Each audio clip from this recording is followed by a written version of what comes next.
पाकिस्तान कान खोलकर सुन लो, अगर आतंकियों ने भारत में कोई हमला किया तो अब इसे आतंकी हमला नहीं युद्ध माना जाएगा। आतंक के खिलाफ भारत ने युद्ध नीति का ऐलान कर दिया है और भारत ने आतंकवाद से जंग को लेकर बहुत बड़ा फैसला ले लिया है। अब किसी भी आतंकवादी कार्रवाई को भारत के खिलाफ युद्ध माना जाएगा और उसका जवाब बिल्कुल उसी तरह से दिया जाएगा जैसे युद्ध में हिंद की सेना दुश्मनों को देती है।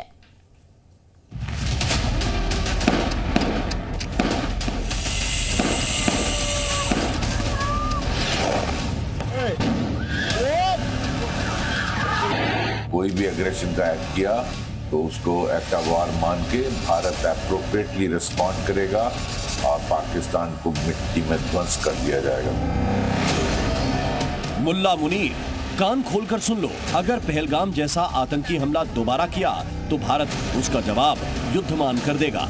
भारत ने एक ऐसा फैसला किया है जिसे सुनकर सबसे ज्यादा दहशत में कोई होगा तो वो है जनरल मुनीर। सूत्रों के मुताबिक भारत ने तय किया कि पाकिस्तान की ओर से कोई भी आतंकी हमला अब से एक्ट ऑफ वॉर माना जाएगा। भविष्य में अगर आतंकी हमले का दुस्साहस किया तो इसे युद्ध माना जाएगा। भारत ये समझेगा कि पाकिस्तान ने युद्ध छेड़ा है और भारत किसी भी आतंकी हमले की सजा युद्ध की तरह देगा। आतंकवाद के खिलाफ भारत की जीरो टॉलरेंस नीति के कारण ही भारत पहलगाम के गुनहगारों का हिसाब करने के लिए 7 मई से ऑपरेशन सिंदूर चला रहा है, जिसमें पाकिस्तान और पीओके के भीतर 9 आतंकी ठिकानों को ध्वस्त कर 100 से ज्यादा आतंकियों को जहन्नुम पहुंचा दिया।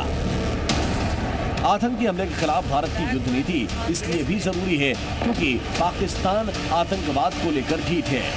वो आतंकियों को पालता है और उन्हें भारत में हमले करने के लिए भेजता है। मुंबई का 26/11 अटैक हो या फिर पुलवामा या उरी आतंकी हमला, तमाम सबूतों के बावजूद पाकिस्तान की सरकार और सेना ने गुनहगारों पर कार्रवाई की बात तो दूर, मास्टरमाइंड हाफिज सईद मसूद अजहर को अपने यहाँ छिपाए बैठा है। मैं समझता हूं आसिम मुनीर और उसके बाकी लोगों को एक क्लियर मैसेज दे दिया गया है कि इसके बाद आपने कोई भी एग्रेशन का एक्ट किया तो उसको एक्ट ऑफ वॉर मान के भारत एप्रोप्रिएटली रिस्पॉन्ड करेगा और पाकिस्तान को मिट्टी में ध्वंस कर दिया जाएगा। भारत के इस फैसले से आतंकिस्तान में खलबली है। मुनीर सेना से लेकर हाफिज सईद और मौलाना मसूद अजहर जैसे आतंकी सदमे में हैं। अभी ऑपरेशन सिंदूर के वार से उबर भी नहीं पाए थे। उससे पहले ही भारत ने बता दिया है रफाल, सुखोई मिसाइल, तोप, टैंक, ड्रोन रेडी हैं। किसी आतंकी ने भारत या भारतीयों पर हमला किया तो पाकिस्तान वैसे ही दहलेगा जैसा इस वक्त दहल रहा है और जल्दी मिट्टी में मिल जाएगा। Bureau report, C media.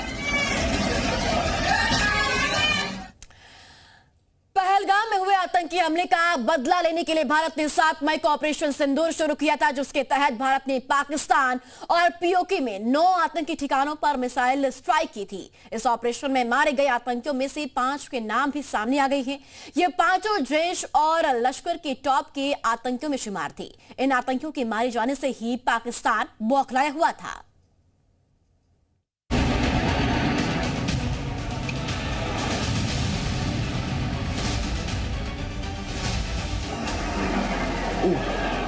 Pakistan के एयरबेस तहस नहस हो रहे हैं। पाकिस्तान के सैन्य ठिकाने ध्वस्त हो रहे हैं। पाकिस्तान के ड्रोन्स के परखच्चे उड़ रहे हैं, साथ ही मिट्टी में मिल रहे हैं। पाकिस्तान के पाले पोसे गए आतंकी और उनके ठिकाने, जिससे पाकिस्तान की लीडरशिप बौखलाई हुई है। भारत ने जारियत करके जो फाश गलती की उसका खमियाजा अब उसे जरूर भुगतना होगा। जो है ट्रीट कर रहा है सारी सिचुएशन को, we'll have to pay them back in the same coins। Shahbaz शरीफ हो या ख्वाजा आसिफ, हिंदुस्तानी फौज की मार से बिलबिलाए हुए हैं। लेकिन अगर आप ये सोच रहे हैं कि अपने एयरबेस तहस नहस होने से ये रो रहे हैं तो आप गलत हैं। अगर आप ये सोच रहे हैं कि इनकी बिलबिलाहट की वजह सैन्य ठिकानों पर हमला है तो भी आप गलत हैं। इनके दर्द की असली वजह यह है कि भारत ने 7 मई को 9 आतंकी ठिकानों पर हमला कर जैश और लश्कर के कई खूंखार आतंकियों को ढेर कर दिया।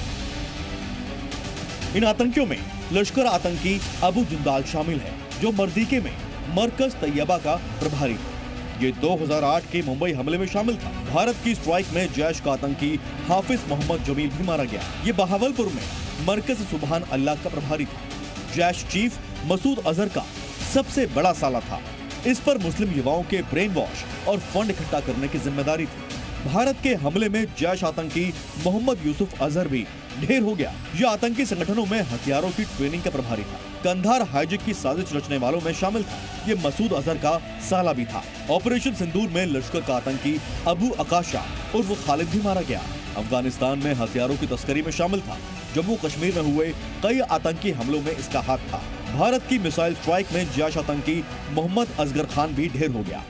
ये पीओके में जैश के ऑपरेशनल कमांडर मुफ्ती असगर का बेटा था। इन आतंकियों की प्रोफाइल से आपको अंदाजा लग गया होगा कि पाकिस्तान के हुक्मरान क्यों बौखलाए हुए हैं। 7 मई की आधी रात को पहलगाम हमले का बदला लेने के लिए भारत ने ऑपरेशन सिंदूर शुरू किया था। इसी सैन्य कार्रवाई में पाकिस्तान और पीओके में आतंक के अड्डे चला रहे आतंकियों को निशाना बनाया गया था।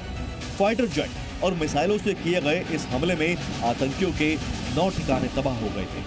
लश्कर, जैश और हिजबुल के ठिकाने तबाह होने और टॉप के 5 आतंकियों के मारे जाने से पाकिस्तान सदमे में है। मारे गए आतंकियों के जनाजे में पाकिस्तानी फौज के अफसर मातम मनाते नजर आए थे। ताबूत में रखे आतंकियों के शव पाकिस्तानी झंडे में लिपटे हुए थे, जो आतंकियों के साथ पाकिस्तानी फौज के गठजोड़ पर भी मुहर है। दहशतगर्दी में उसकी मुहिम पर पड़ी करारी चोट उससे बर्दाश्त नहीं हो रही है। ब्यूरो रिपोर्ट, जी मीडिया। 7 मई को पाकिस्तान और पीओके में 8-9 आतंकी ठिकाने तबाह कर टॉप के आतंकियों को ठिकाने लगाने के बाद भारतीय सेना ने सीमा के पास स्थित टेरर लॉन्च पैड्स को भी मिट्टी में मिलाना शुरू कर दिया। ऐसे 4 टेरर लॉन्च पैड को ध्वस्त करने का एक वीडियो सामने आया। इन्हीं लॉन्च पैड से भारत पर ट्यूब ड्रोन दागे जा रहे थे।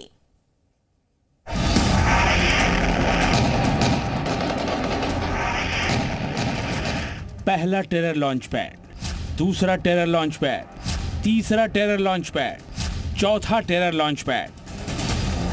सीमा पार ये आतंक के वो अड्डे हैं जिन्हें भारत की जांबाज फौज ने एक एक कर मिट्टी में मिला दिया। आतंक पर सबसे बड़ी चोट हुई और सबूत भी आ गए हैं। देखिए, पहले टेरर लॉन्च पैड पर हमला, दूसरा टेरर लॉन्च पैड भी ध्वस्त, तीसरा आतंकी लॉन्च पैड भी मिट्टी में मिला और यह दहशतगर्दी का चौथा ठिकाना भी जमींदोज हो गया। पाकिस्तानी फौज की सरपरस्ती में चल रहे आतंक के ये वो अड्डे हैं जहां से भारत पर बीते 2 दिनों से लगातार ट्यूब ड्रोन दागे जा रहे थे। भारतीय फौज ने ड्रोन दाग रहे इन आतंकी ठिकानों की लोकेशन को पहले ट्रेस किया और फिर सटीक हमला कर इन सभी टेरर लॉन्च पैड को मिट्टी में मिला दिया। अब आपको इन आतंकी लॉन्च पैड के बारे में बताते हैं। ये चारों लॉन्च पैड LOC के पार पाकिस्तान के सियालकोट में बने हुए थे। ये सारे लॉन्च पैड भारत के नागरिकों और सुरक्षा बलों पर हमले की प्लानिंग और एग्जीक्यूशन का सेंटर थे। इन लॉन्च पैड से आतंकियों की घुसपैठ भी कराई जाती थी। सेना के मुताबिक 8 से 9 मई की रात जम्मू कश्मीर और पंजाब के कई शहरों पर इन चारों लॉन्च पैड से कई ड्रोन हमलों को अंजाम दिया गया था। इन टेरर लॉन्च पैड पर भारी संख्या में आतंकवादी मौजूद थे। BSF ने ऑटोमेटिक ग्रेनेड लॉन्चर का इस्तेमाल करते हुए इन सभी आतंकवादी लॉन्च पैड को ध्वस्त कर दिया।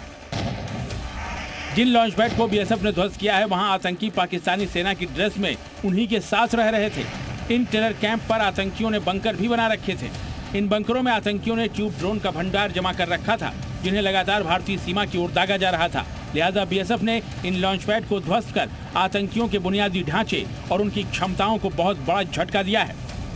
इस कार्रवाई के बाद पाकिस्तान की ओर से डिप्लोमेटिक बयानबाजी और झूठे दावे सामने आए हैं, जिनमें उन्होंने भारत पर नागरिक ठिकानों को निशाना बनाने का आरोप लगाया है। लेकिन भारत की ओर से साफ कर दिया गया है कि भारतीय सेना केवल और केवल आतंकी ठिकानों को ही निशाना बना रही है। ब्यूरो रिपोर्ट, जी मीडिया।